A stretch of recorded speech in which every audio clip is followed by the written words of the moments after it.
Good morning, baseball way of lifers. Who believes in doubleheaders? Well, we're on the second end of a doubleheader today. Now, if you were watching on the Utopian baseball universe, I was on the right hand side, Joey was on the left. We're mixing up the lineup for this show. I'll be on the left, Joey will be on the right. And what a great show we had. So many topics we covered. It was good stuff. Good 5 questions from Joey, and I'll have 5 questions for Joey later on. But before we go to that, you know what our first rule of thumb here is on Monday. Joey has to update us on everything going on in the Utopian baseball world, universe, I should say, past, present, and future. So without further ado, here's Joey. All right. Good morning, Sam. Thanks again. Yes, a double header. We should make this like a Labor Day tradition. I Um, think I think we will. all right. So in the Utopian baseball universe, we've got 18 games left in the season, in the regular season. We've got a stacked Labor Day lineup today. We have a quadruple header on ESPN. We got the Phillies and Mets at noon, Pirates and Brewers at 3 o'clock. We got the Marlins and Bulls at 6:30, and then late tonight we've got Seattle and Oakland. So 4 games on ESPN. I've also got a doubleheader that I'm going to be telecasting today on the Utopian Baseball Universe Network at 11 a.m. We have the Blue Jays and Nationals, who are separated by 1 game in the East. And late tonight at 11 o'clock, we got the Giants and Padres, who are separated by 2 games in the West. So we've got a lot going on today.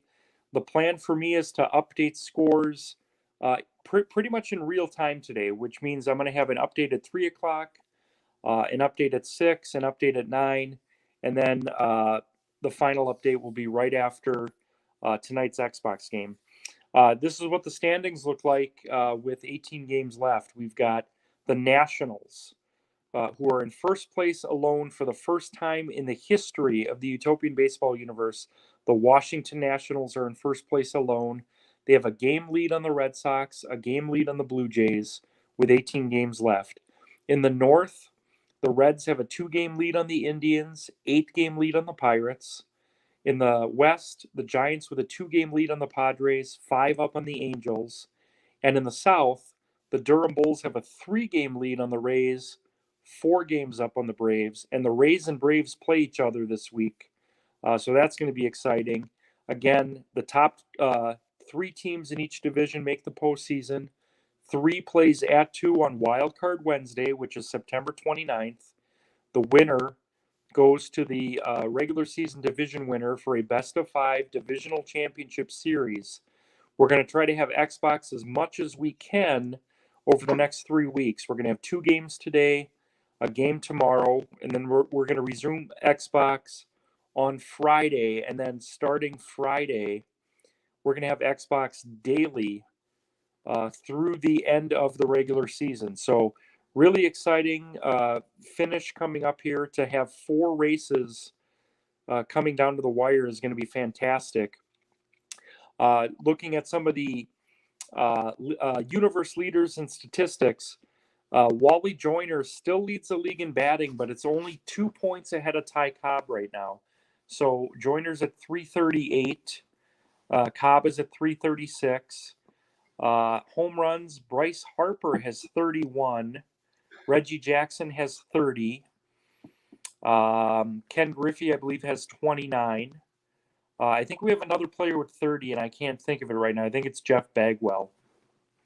RBI leaders, Sammy Sosa and Carlos Delgado, are the only 2 that have more than 100. They're at 103.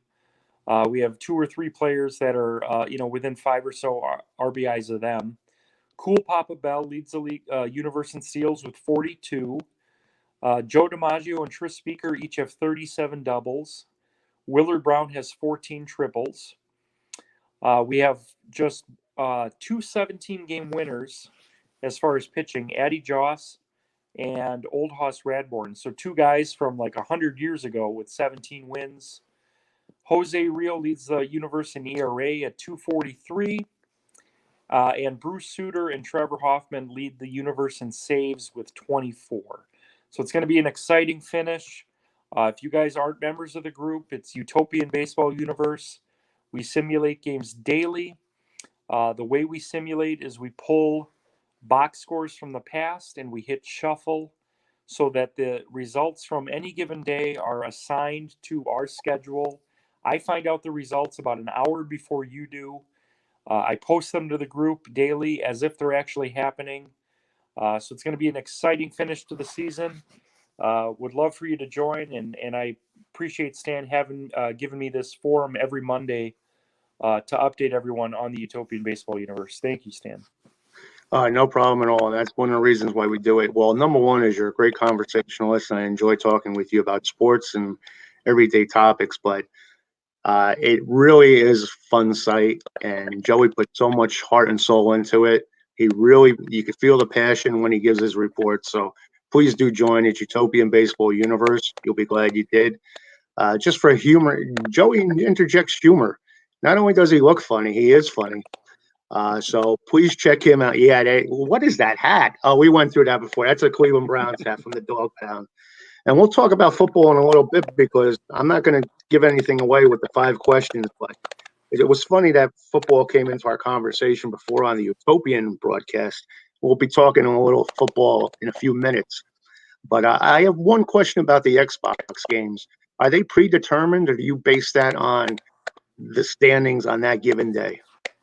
So that's a great question. So when I say like a game is on ESPN or ABC, those are predetermined like a year in advance. I actually chose those like in December last year, but the Xbox games are chosen about 3 days prior. So I look at the standings. Usually when it's late in the season, like August, September, I'm trying to get as many teams that are in the hunt as possible. So like today, we've got a first place versus a second place at 11 o'clock. Blue Jays and Nationals. And then at 11 o'clock tonight, we have Giants Padres, first place at second place. Tomorrow, we're doing a game from Detroit just because I haven't done one from Detroit in like 2 months. But yeah, I look at the standings, especially this late in the season. I try to find the most compelling pitching matchups. So, like, last year we did a Tom Seaver versus Yu Darvish day the day after he passed away, and he hit a home run off Darvish. So the fact that we captured that live on Xbox, you can actually hear my voice crack when I announced that he had homered. So yeah, usually what I'll do, like for like this upcoming weekend's Xbox games, I'll choose those Thursday, and I'll announce them Friday. For the games that I announced this morning on the cafe, I chose those last night. So we definitely look at the standings. Like as much as I love the Brewers, right now they have the worst record in the Utopian baseball universe. I don't see myself doing any more Brewers games this season just because we've done probably 5 or 6, and we've done probably 3 or 4 Mets games. But I can tell you the Mets will be featured because, as I announced again on the show earlier, the Mets are just 5 games out in the East for a wild card with 18 games left. They just swept the Red Sox at Citi Field. Doc Gooden actually beat Bruce Hurst yesterday, 12-2. So expect to see some Mets in the future. Expect to see a lot of these teams going head to head for division supremacy in the next 3 weeks. It's going to be an exciting finish. That's good. That's good. And just a couple of weeks ago, you had me lathering about Wild Card Wednesday, so I'm really looking forward to that. And the good thing about that is, I don't tell you how to make your schedule. It's not interfering with the playoff baseball and the real universe. So it'll be a great thing, a good prep. And I'm actually going to tune in. I'll be working from home that day, and I'll have the computer on that day. So that's the 28th, or I don't even know what day I think it's the 29th. And last 29th. year, of all the content that I created in year one, when I only had about 60 members last year, Wildcard Wednesday was the most engaged day of the entire season last year, as far as likes, comments, views. So I'm really looking forward to it. It's our annual way to kick off the season. All 4 games will be live on Xbox. We're going to do a Monday. We're going to do a morning game. We're probably going to do a show like direct, from the cafe. So it'll be like, welcome to whatever city. Let's go get right to the stadium. We're going to do probably an 8 a.m. game, probably an 11 a.m. game. We'll probably do one like right before dinner and then a later game so that, we can get West Coast involved here as well. So it's actually one of my favorite days of the Utopian calendar is that Wild Card Wednesday, because by the end of it, we've completely set up the division championship series for which is going to set up our Final Four, which we call the table, and then that of course that leads right into the Utopian Baseball Championship Series. So it all goes by really quick. I still can't believe it's Labor Day. Yeah. My sick mind, I start getting depressed already. What am I going to do in another 2 months? Anyway, it's sad but true. But yeah, with MLB Network and all that. I guess we can segue into our baseball talk now. Baseball is basically a year-round thing now. So the free agent signings and everything. Well, let's get through this season. We got a lot to talk about in the off season. Sure. Yeah, baseball is basically now a 12-month sport, which is a good thing if you're a diehard fan. Yeah. So any comments or about what's going on in baseball right now that you'd like to interject? Well, I mean, again, you and I are obviously, there's no secret, we're big Mets fans. I never give up on a season. We're still in the middle of a series with Washington. I guess it's a 5-game series because of a prior rainout, but they've taken 3 out of 4. They won yesterday in exciting fashion. They were up 4-0 in the first inning. Then Washington tied it. It was 6-6. It stayed 6-6 till the 8th. They scored in the 8th, and then I think they exploded for 6 runs in the 9th. Kevin Pillar hit a grand slam. They won 13-6 yesterday. The Brewers made me cry yesterday. I actually this shirt had tears on it.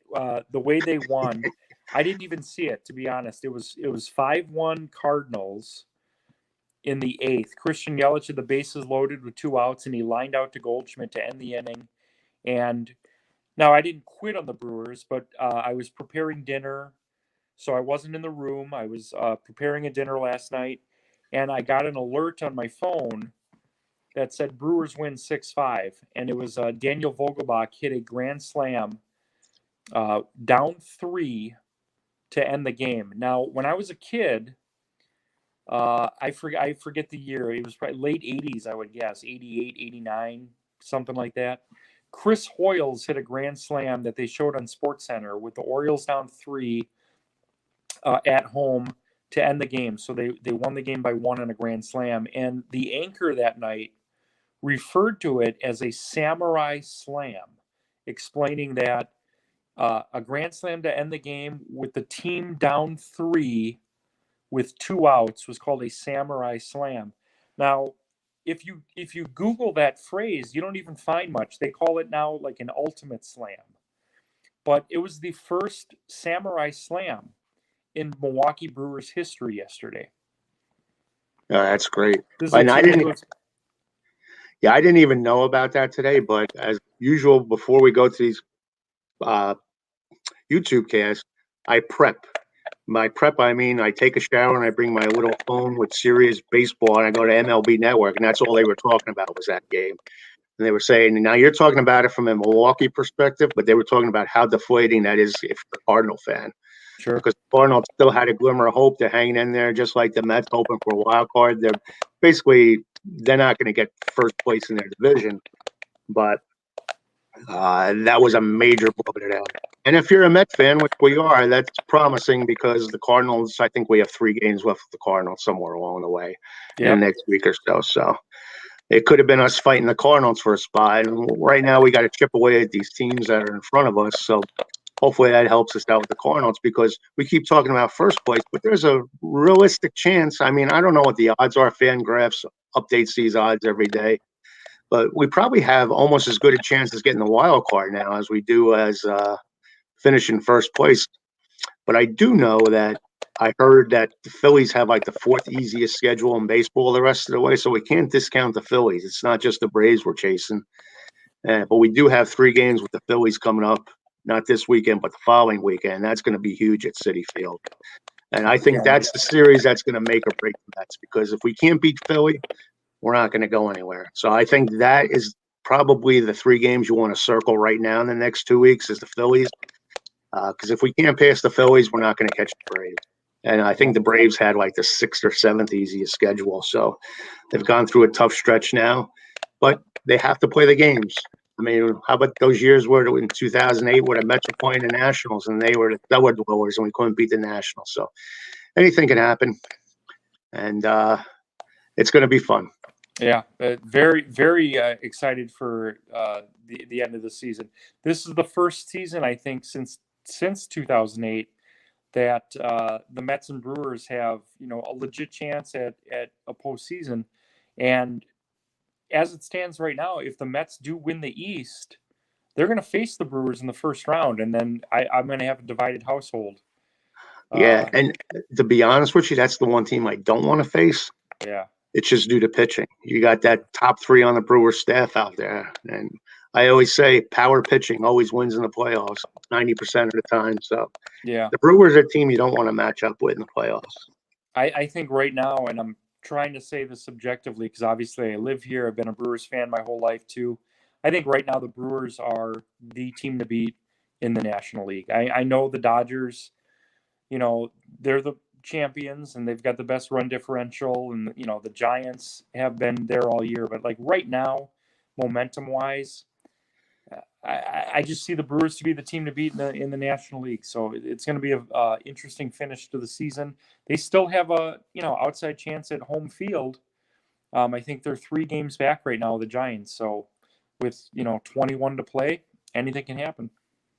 Yeah, and if it's not the Mets, I like to see a team that normally doesn't spend the big bucks and go for it. So it would be nice if the Brewers were maybe the NL representative this year, just to change things up a bit. Because Dodgers have had a long run lately, and yeah, I respect the Dodgers for what they do because they always make the right moves. They don't jump the gun and make trades for the sake of making trades, but when they make a trade, it's a killer trade. So to me, that's the best front office in baseball because they keep replenishing, and when they need something, they go out and get it. But I would like to see a team other than the Dodgers be represented this year, and the Brewers would be my choice, if not the Mets. Yeah, and just for the record, for the people watching, like I don't want to seem like a lot of people can call me like a bandwagon fan or fair weather fan or whatever. I've been a Mets and a Brewers fan since 1983, and I actually wrote a book about being a fan of them in 2008. But at the end of the day, my Mets is my first choice. So as much as I'm enjoying this Brewers run, if it is a Mets Brewers postseason matchup, I'll be rooting for the Mets, and I know many of my Milwaukee fans have just turned off the show. No, not at all. Not at all. They respect your honesty. And you know what else I'm going to respect when you answer these 5 questions, the 5 questions for Joey we throw out there every week. And what's funny because on Joey's broadcast this morning, we kind of touched on football and how excited he was for the first week of football. So he may have answered this question, but we're going to get confirmation from that right now. Ready? Here's question 1. When the NFL kicks off this week, what will you be watching on NFL game days? I said baseball. I sound like Chico Escuela there, or football. All right, so this is a good question.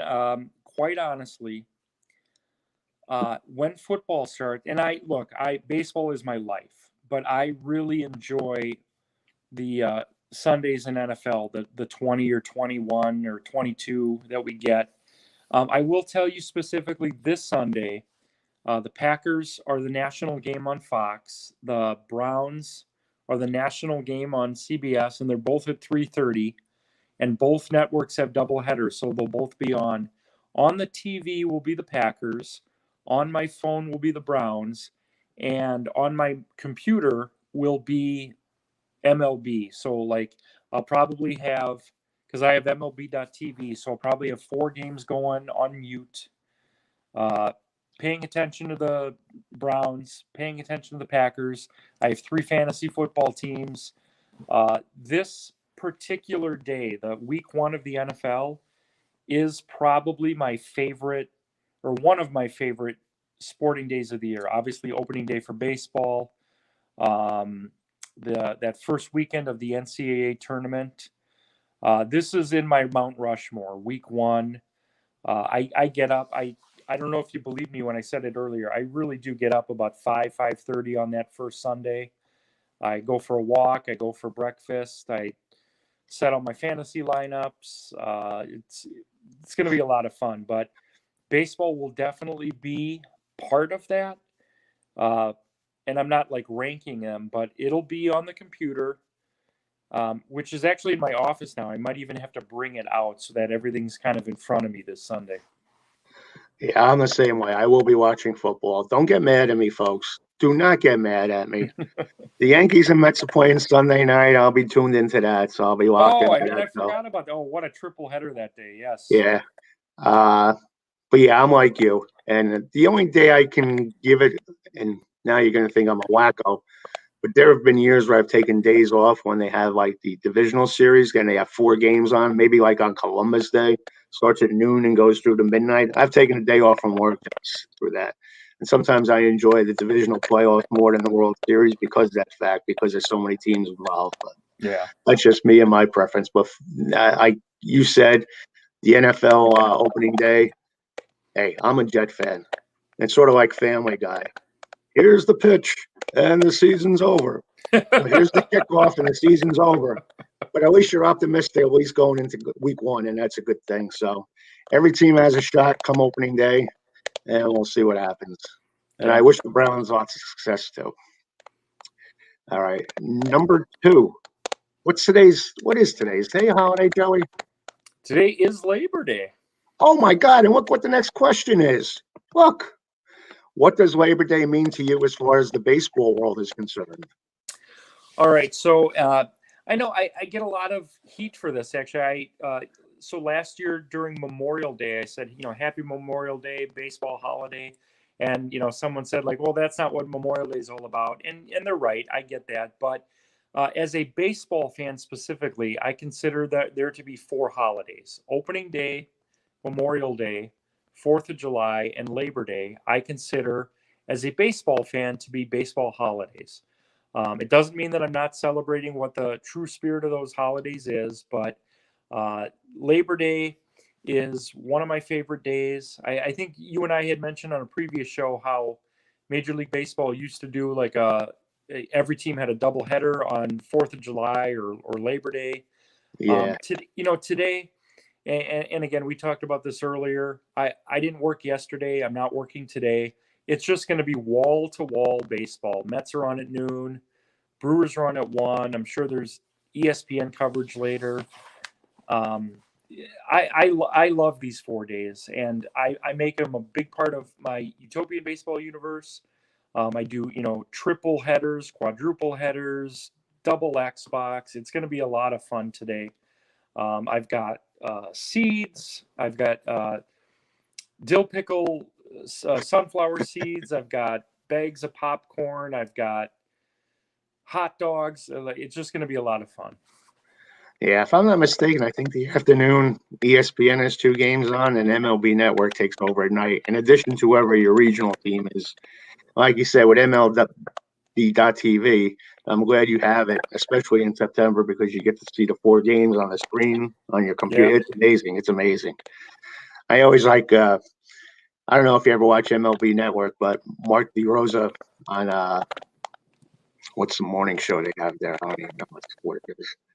I don't know. It comes on between 9 and 11 or 10 and 10 to 1, I think it's on. Oh, But he always goes, he's talking about they always recap I'm dialed in, I got all 4 games on, I'm watching this. So if you're an MLTV person, that's what the thing is now, especially with September. And if your team's in a race, you want to see what the other teams are doing, you just watch them all on the screen now. yeah. It's great because you never were able to do that in the past, and now you can do it. So it's the beautiful thing about ML.TV. And it's well worth the investment. All right. This may be a little bit premature, but it's another baseball question. And if you don't have a definitive answer, you don't have to give an answer. I said, who are your early picks for MVP and Cy Young? Well, it would have been DeGrom for both. I think DeGrom would have been the MVP and Cy Young had he pitched the entire season. I mean, he was having a Bob Gibson-like year in the National League, but because that didn't happen, I'm gonna actually say and I know that they usually don't take a guy that doesn't make the postseason, but Shohei Ohtani is the MVP for the American League, without a doubt. MVP for the National League. Boy, I don't know. Maybe. And I don't have the stats in front of me, so like Tatis, it comes up to mind, but like the kid from Atlanta, Riley, I think might get some votes in the National League. Cy Young for the National League. I'm actually leaning towards Corbin Burns right now, and I can't believe I'm saying that because in the preseason, I actually gave my friend Greg hell for saying that he was the best pitcher in the National League. I'm like, well, he's only had 17 major league starts. How can we say that? But he's been incredible. Cy Young in the American League. Robbie Ray, I don't know. Like, he's having a really good year for Toronto. But again, I don't have the stats in front of me. But off the top of my head, those are the names that are popping up. Yeah, I think in the National League, I think just due to the fact that Tatis is having the year he has with the games he's missed, he's probably going to be the favorite. I think Bryce Harper is right behind him because Bryce Harper's basically carried the Phillies the second half of the year. And if you're going to be a most valuable player and you're carrying the team for 2 months with the numbers he's been putting up, I think Bryce Harper will get mentioned in the voting. The Cy Young National League, that changes from week to week. That's for sure. 1 week it's Zach Wheeler, next week it's Walker Buehler, next week it's Corbin Burns. So I think I have no clear-cut choice on that. I think it's coming right down to the wire. The American League, like you said, Shohei Ohtani, I actually think he may be a unanimous choice. Even though his team may not even finish 500, I think he will be the unanimous choice. And the Cy Young in the American League, as much as I hate to say it, but when he's risen to the occasion, is probably Garrett Cole. Yeah, I mean, that's a good choice. He's always, when he pitches well, the Yankees come out of their funk. So I may go with Garrett Cole on that one. But still a lot of ball to be played, and this is just a feel for what you may be thinking in a couple of weeks. Yeah. And now, do you have your Back to the Future hat on? Because we're going to go back a few years and ask you this question. If you can go back and relive, now again, you can see I do this without my coffee, an MLB year, what would it be? It should be any MLB year. What would it be? 1986, without a doubt. Yeah. Well, I was kind of old enough to experience that. I was actually an immature 24 at the time. But I would have to go opposite of you. I'd have to go 1969 because that's the year I first started following baseball with the Mets. And I don't know why I fell in love with the Mets. So I'd like to watch the whole year to find out why I fell in love with the Mets. And I just think if you look at it, the Cubs and the Orioles were two of the greatest teams in baseball for that era. They were basically powerhouses, and the Mets beat them both, and Atlanta was no slouch offensively. So I'd like to see how they did during the season. Were they really that good or not? The Braves, the Cubs, and the Orioles. So I would just like to relive that. Yeah. Under the circumstances, I can watch it on MLB.TV with modern technology. I don't want to watch this black and white window replays and stuff like that. So, but that's my deal on that. So you're 86, I'm 69. Who would have thought that? And now our last one. This is my non-baseball related question. Now, like Joey had a lot of non-baseball related questions for me today. Well, here's the deal. On any given week, I can do the same thing. Oh, Salvatore Tartaglia says 1980. I guess I wonder why. Oh, yeah, that was the Phillies. Yeah. 1980. Okay, now where's my question? You can only eat one food for the rest of your life. Health is not an issue. It could be as bad for you as anything. What would it be? And that's the only food you could eat for the rest of your life. Boy, this is tough. I guess I'd have to go pizza because there's so many good pizzerias within 30 miles of where I live right now. I'd have to go pizza. There's Balistreri's in Wauwatosa, Tommaso's in Cedarburg, Mequon Pizza Company, Leonardo's, Peppino's. So many good options. I definitely got to go pizza. Well, we do agree on that. You must be my brother from another mother because pizza's mine. Let's put it this way. There's not a week that goes by where I don't go out for pizza. Very rare indeed. And we usually get a pie, and me and my wife will go out with like 4 slices. Like 2 slices. I'll microwave them. Not microwave. Put them in a microwave. Pizza sucks. You put it in the oven, reheat it at 20 minutes at 350, and it comes out almost as good. I'll have that for lunch a couple of days. And my go-to, if I have no pizza, is Ilios pizza. I'll pop that in the oven. But yeah, I think I have pizza at least 2 or 3 times a week, and I agree with you. And New Jersey, where I live, is even better for pizza than New York. Don't believe the New York hype. We have what we call tomato pies, is where it's like regular pizza where they put the cheese down first and then the tomato sauce on top of it. So sauce accentuates everything. And if you get a Yep. pizza with a good sauce on there, it's amazing. I agree with you on that. It would be pizza for me too. Nice. So, folks, I hope you learned a little bit about Joey with these questions, and I try to, interject my own thoughts into them because I'm a attention hog myself. But it's always fun doing these broadcasts with Joey. And like I said, we normally don't do this on Monday. We're tuned in. We're locked in on Fridays at 8 o'clock. And I mean 8:30, I should say. And we'll be keeping that schedule, God willing, from here on out. But don't forget, on Fridays, I'm on Joey's Utopian Baseball Universe YouTube cast. And that's also on his Facebook group at 8 o'clock. No, 8:32 on Mondays. No, yeah. Is it 8:30? Yeah, you and Oh I my usually you and I usually do your show at this time on Mondays, and then we usually do mine at the same time on Fridays. But because I had to cancel last week, we had a doubleheader today. So we'll make that a Labor Day thing going forward, and then you'll be back on my show this Friday at 7:30. Thank God you're here to straighten all that out. I would just be lost in the sauce. So Salvatore Trotaglia says, how is that I'm in enemy territory on a holiday? You're not on enemy territory, Salvatore. Not at all. We love you. And we understand your handicap of being a Philadelphia Philly fan. We get it. We do get it. And then he said, only homemade potato salad. I guess that's his one meal that he'll have all the time. It's the main reason I'm married. So if that's the main reason you're married, then God bless you.